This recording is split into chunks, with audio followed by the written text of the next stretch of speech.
Para ese escenario, el análisis. Nos acompaña Alfredo Serrano, economista, director del Centro Estratégico y Latinoamericano de Geopolítica CELAC y autor del libro Pensamiento Económico de Hugo Chávez. Alfredo, bienvenido con la audiencia latinoamericana. Muchas gracias a vosotros por la invitación y un fuerte abrazo a toda la audiencia. Alfredo, se conmemora el estallido social de 1989 en Venezuela, producto de las decisiones políticas y la aplicación de recetas neoliberales a través del Fondo Monetario Internacional. Preguntarle sobre la pertinencia histórica en este evento hace 26 años con la actual coyuntura económica de Venezuela.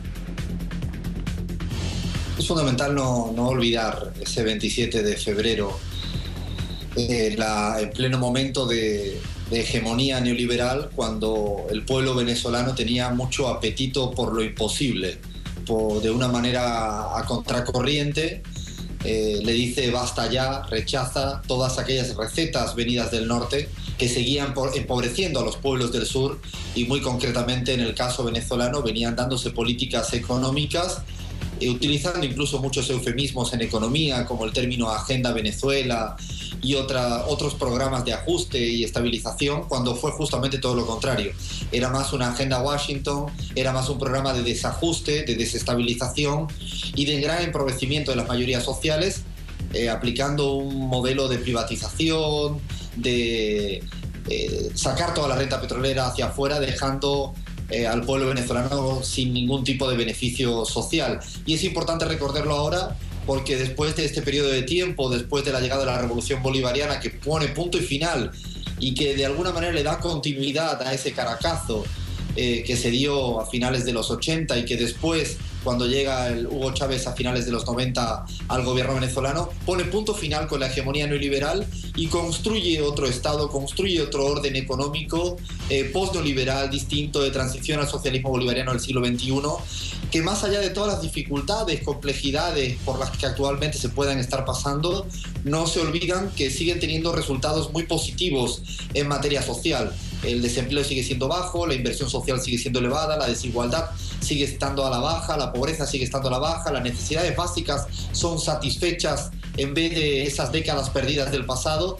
Y por lo tanto, a día de hoy, en este momento de tanta presión internacional contra Venezuela, creo que es fundamental recordar este periodo de economía venezolana con todo lo logrado y con todo lo que queda por lograr. Las discusiones son bienvenidas, pero no eclipsando todo lo logrado en estos 15 años en comparación justamente con ese momento histórico del Caracazo, en el cual había décadas perdidas, décadas sufridas en materia económica, donde había microeconomía a la baja y macroeconomía también a la baja. Bien, Alfredo, hace 26 años el pueblo venezolano no protestaba por dólares, por viajes o por cupos electrónicos, protestaba porque se moría de hambre. Sin embargo, algunos sectores de la derecha han expresado en estos días ese paralelismo entre la Venezuela de hace 26 años con la Venezuela actual y todo ese trastorno económico que hoy hay en Venezuela. ¿Cómo cree que es? ¿Es así? Hay una falta de responsabilidad poder comparar dos escenarios completamente distintos. Insisto que son bienvenidas las críticas y las discusiones acerca de la política económica, y eso uno puede discutir si la política tributaria, la financiera, la cambiaria puede ser de una manera u otra, y eso es bienvenido en el debate económico en un proceso de cambio. Sin embargo, hacer comparaciones maniqueas e irresponsables de lo que sucedía en ese momento histórico, primero y principal, una diferencia de fondo.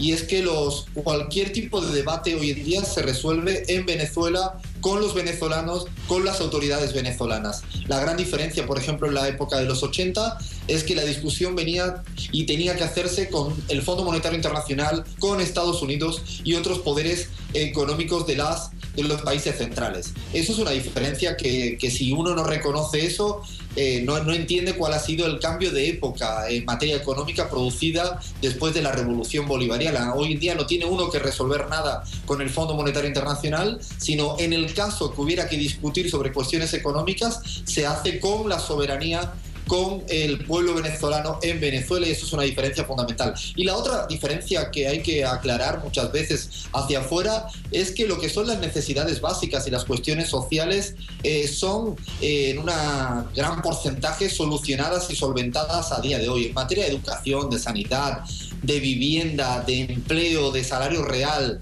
son variables que a veces parece que algunos economistas no atienden y no lo consideran, pero sin embargo hoy en día en Venezuela esas variables tan importantes en la economía, en esa economía humanista que plantea Hugo Chávez y que sigue comandando el presidente Nicolás Maduro, esa economía real, social, es muchísimo mejor, donde el pueblo venezolano sigue estando satisfecho con esas mejoras sociales en comparación con el pasado. Ahora bien, las discusiones del pueblo hacia adelante, de seguir demandando, exigiendo, pidiendo cada vez cosas mejores, es propio de un proceso de cambio, un proceso revolucionario, y eso hay que entenderlo como tal. Bienvenido cualquier tipo de tensión y de desafíos en materia económica que sean siempre para mejorar, pero logrando justamente resolver las cuestiones básicas, las necesidades básicas sociales, como hoy en día está la economía venezolana, y además con algo fundamental. La renta petrolera hoy en día, la renta petrolera en origen, está en manos de los venezolanos, a diferencia de lo que sucedía a finales de los 80.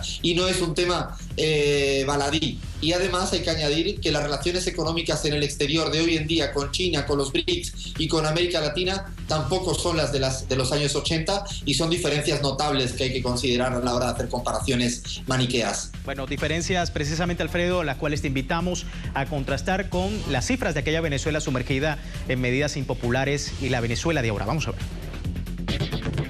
En 1989, la economía venezolana sufrió una contracción de 8.1%, mientras el índice de pobreza alcanzó el 62% de la población. 30% se encontraba ya en situación de pobreza absoluta.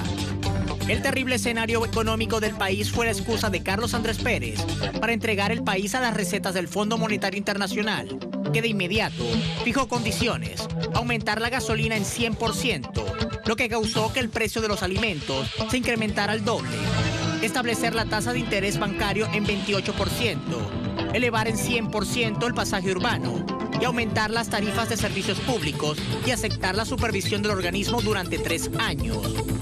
Todo a cambio de un crédito de $4.500 millones. 26 años después, la realidad es otra. En Venezuela, la inversión social supera el 60% de los ingresos del país. Más de 2,5 millones de jóvenes acceden a la educación universitaria y casi 3 millones de adultos mayores reciben pensiones equivalentes al salario mínimo. Bien, Alfredo, y teniendo en cuenta estos datos, recientemente la derecha ha transmitido esa idea de volver al Fondo Monetario Internacional, al Banco Mundial, para intervenir en la actual situación económica en Venezuela. ¿Usted qué opina de esto?